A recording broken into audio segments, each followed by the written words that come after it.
La traición. Mi esposo me convenció de pagar la cirugía de su madre, pero en cuanto ella se recuperó, me miró fríamente y dijo, ya no te necesitamos, haz tus maletas. Su madre sonrió con malicia. Para nosotros, solo eras una billetera. Se me rompió el corazón. Tomé mis cosas y me fui, con lágrimas corriendo por mi rostro. Una hora después, mi teléfono comenzó a sonar. Eran ellos, gritando, desesperados. Acababan de descubrir lo que realmente decía la factura del hospital. La verdad, estuve casada con James durante 6 años. Vivíamos en una bonita casa en Chicago, y yo tenía un trabajo estable en finanzas. James, en cambio, saltaba de un trabajo a otro, llamándose a sí mismo emprendedor. En realidad, yo pagaba todo, nuestra casa, nuestras cuentas, incluso sus ideas de negocio que nunca funcionaban. Luego, su madre, Margaret, necesitó una cirugía. Costaba más de $80,000. Margaret nunca me quiso. Siempre hacía comentarios groseros sobre mi trabajo y sobre el hecho de que aún no le había dado nietos. Pero cuando necesitó ayuda, de repente empezó a actuar amable. James me suplicó. Es mi mamá, tenemos que hacerlo. Él no tenía dinero, Margaret tampoco. La única persona que podía pagar era yo. Así que lo hice. La jugada. La cirugía de Margaret fue un éxito. Unas semanas después, llegué a casa y encontré mis maletas empacadas. James estaba sentado en el sillón, con los brazos cruzados. Margaret estaba a su lado, sonriendo. Ya no te necesitamos, dijo James fríamente. Margaret rió. Para nosotros, solo eras una billetera. Estaba tan en shock que no pude decir nada. Solo tomé mis maletas y salí, mientras ellos seguían riendo. Pero lo que no sabían, era que la última risa sería la mía. La venganza. No solo pagué la cirugía de Margaret, también organicé el plan de pago. Como yo cubría el monto total, el hospital me permitió firmar un contrato que me daba control financiero absoluto. Eso significaba que si dejaba de pagar, la deuda pasaría a Margaret. Ya había hecho el primer pago, pero después de lo que me hicieron, cancelé el resto. Las consecuencias. Una hora después, James llamó. Luego Margaret. Después, un bombardeo de mensajes. ¿Qué hiciste? Tienes que pagar esto. El hospital dice que mamá es responsable. Los ignoré. A la mañana siguiente, James estaba golpeando la puerta de mi hotel. Tienes que arreglar esto. El hospital va a enviar la deuda a cobranzas. Sonreí. No es mi problema. Margaret intentó pelearlo. Dijo que la engañé, pero al hospital no le importó. Tenía que pagar, o su crédito quedaría arruinado. Tuvo que vender su auto, luego sus joyas. Incluso empezó a vender las cosas de James, lo que los hizo pelear. James llamó una última vez. Por favor, mamá está enferma de los nervios por esto. Reí. Dile que le pida ayuda a su billetera. Y colgué. Me mudé a un hermoso departamento. Adopté un perro y comencé a vivir mi mejor vida.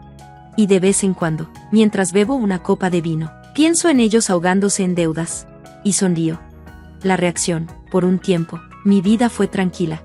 Pero James y Margaret no habían terminado conmigo. Llamaban desde números desconocidos. A veces solo se escuchaba su respiración. Otras, era Margaret gritándome insultos. Luego empezaron a difundir mentiras en internet. Decían que le robé a James, que abandoné a Margaret. Incluso intentaron que me despidieran. No funcionó. Entonces, una noche, vi a James parado afuera de mi departamento. El enfrentamiento se veía terrible, desaliñado, agotado. La arrogancia de siempre había desaparecido. Pasé junto a él, pero me agarró del brazo. Necesitamos hablar. Me solté. No tenemos nada de qué hablar. Su voz tembló. Es grave. El crédito de mamá está destruido. El hospital envió todo a cobranzas. Ya ni siquiera puede sacar una tarjeta de crédito. Me encogí de hombros. No es mi problema. James negó con la cabeza. ¿De verdad? ¿No te importa? Sonreí. Ya no. Entonces dijo algo que me hizo detenerme. Ella te está demandando. Podría haberlos dejado salir humillados, pero no. Yo quería que sintieran el mismo dolor que yo sentí. Así que, contrademandé por difamación, angustia emocional y acoso. A Margaret no le quedaba ni un peso, pero eso no importaba. Quería arruinarlos justo como ellos intentaron arruinarme a mí. Mientras la batalla legal se alargaba y ellos luchaban desesperadamente, pude ver que se desmoronaban. Aún tenía una jugada más. Ganar la contrademanda no era suficiente, no después de todo lo que hicieron. Como Margaret no podía pagarme, gané una ventaja legal. Podría poner un gravamen sobre sus bienes, embargar sus ingresos y asegurarme de que siguiera atrapada en el agujero financiero que ella misma cavó. Antes de hacer eso, di un paso que nunca esperaban, contraté a un investigador privado.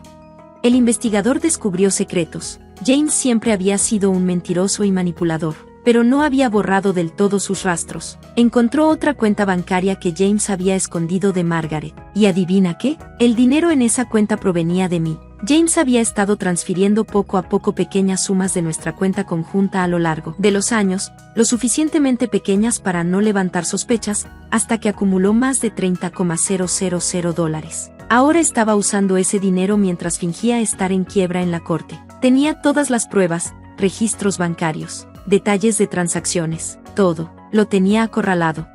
Aún no estaba lista para enfrentar a James a través de mi abogado, quería ver su reacción cara a cara. Así que le mandé un mensaje simple.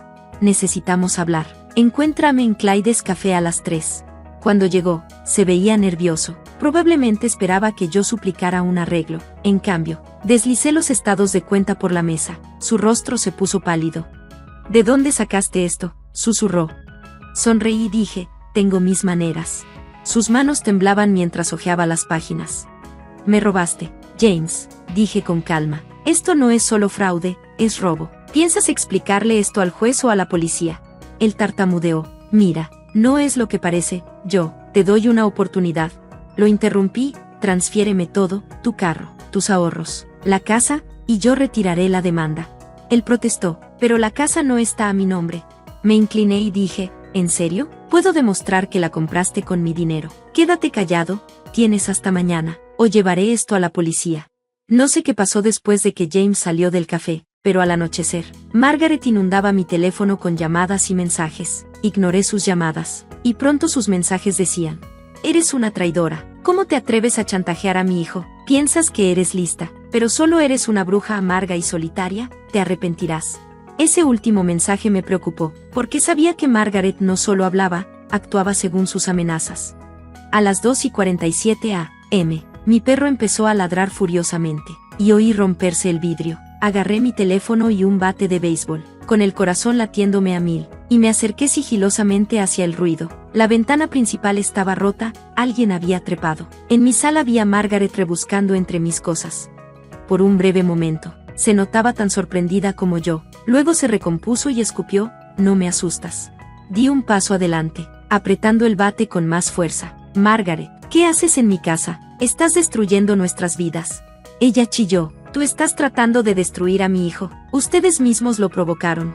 De repente, se lanzó contra mí, apenas pude esquivarla. Intentó agarrar los documentos de la demanda sobre mi mesa y empezó a arrancarlos mientras gritaba. La dejé seguir, porque mi cámara de seguridad grabó todo, mientras llamaba a la policía y gritaba que yo merecía cada cosa. La policía llegó y la sacó arrastrándola mientras ella pateaba y gritaba. Una hora después, James apareció en la estación. Cuando vio el vídeo, su rostro se contrajo. Entonces saqué mi última carta. James lo perdió todo, su carro, su casa, sus ahorros. No tenía trabajo, ni hogar, ni a quien acudir, pero aún guardaba un secreto que lo destruiría por completo. Le había quitado toda protección. Margaret ahora enfrentaba cargos criminales y sus finanzas estaban en ruinas. No tenían a nadie a quien culpar, excepto a sí mismos. Sin embargo, aún tenía un secreto que arruinaría a James de una vez por todas.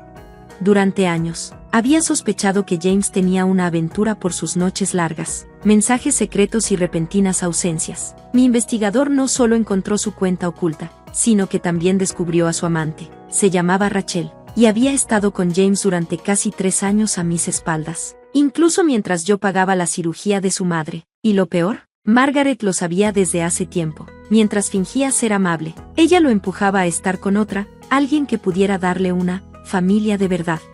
Rachel estaba embarazada de su hijo. Podría haberlo confrontado en privado, pero quería que todos supieran lo que habían hecho. Esperé el momento perfecto, en la audiencia de Margaret en la corte. En la sala, Margaret se sentaba al lado de James, luciendo engreída a pesar de ser la acusada, mientras James se encorvaba allí, con su arrogancia habitual intacta. Me puse de pie y dije, Su señoría, antes de continuar, tengo una declaración que hacer. El juez suspiró, sea breve. Me volví hacia James, asegurándome de que mi voz fuera lo suficientemente alta para que todos la oyeran. James, ya que a ti y a tu madre les encanta guardar secretos, estoy a punto de revelar uno de los míos. Saqué un sobre manila y lo lancé sobre la mesa del acusado. El rostro de James perdió todo color. Adelante, murmuró. Margaret tomó el sobre primero, lo rasgó y sacó unas fotos, imágenes de Rachel y James juntos, riendo, besándose, con la barriga de Rachel visiblemente creciente, junto con mensajes de texto en los que Margaret lo felicitaba por el embarazo. Se llenó la sala de murmullos mientras James se quedaba congelado. Margaret gritó, «¿Tú sabías?». Le respondí, mirándola fijamente. «Todo este tiempo me hiciste sentir que yo era el problema, pero la verdad es, tú solo estabas esperando que alguien más tomara mi lugar». James se levantó, completamente sorprendido. «Siéntate, señor Carter», espetó el juez.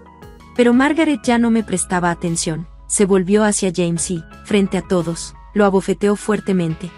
«Idiota», gritó, «no se suponía que te enteraras». En ese instante, se volvieron completamente en contra uno del otro. Por primera vez, James parecía tener miedo de su propia madre. «Tú me empujaste a esto», gritó. «Tú me dijiste que me quedara con ella hasta que consiguiéramos el dinero». Yo solo me recosté y los vi desmoronarse. El juez finalmente golpeó el mazo. Se acabó aquí. A Margaret le sentenciaron libertad condicional y servicio comunitario. Al final, no le quedó nada, y James salió furioso, dejando a su madre sollozando detrás de él. Un mes después, James me llamó. Casi no contesté, pero la curiosidad pudo más que yo. «¿Qué quieres?», dije fríamente. Después de una larga pausa, soltó una risa quebrada. «Lo perdí todo. Nada. Rachel me dejó. Se enteró de la cuenta bancaria. No tengo a dónde ir». Cerré los ojos y, con voz firme, respondí, «No es mi problema». Luego colgué. Al final, Margaret y James se destruyeron a sí mismos, no por mi culpa, sino por su propia codicia y crueldad.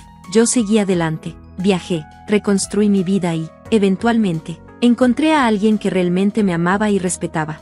De vez en cuando me siento tranquila con una copa de vino, pienso en ellos, me pregunto a dónde habrán llegado, pero nunca miro atrás. Algunas puertas, una vez cerradas, es mejor dejarlas así. Gracias por ver. Si te gustó este video, no olvides darle like, comentar y suscribirte para más historias increíbles. Activa la campanita de notificaciones para no perderte ninguna actualización. Nos encanta leer tus comentarios, así que comparte tus pensamientos abajo. Nos vemos la próxima vez. Cuídate.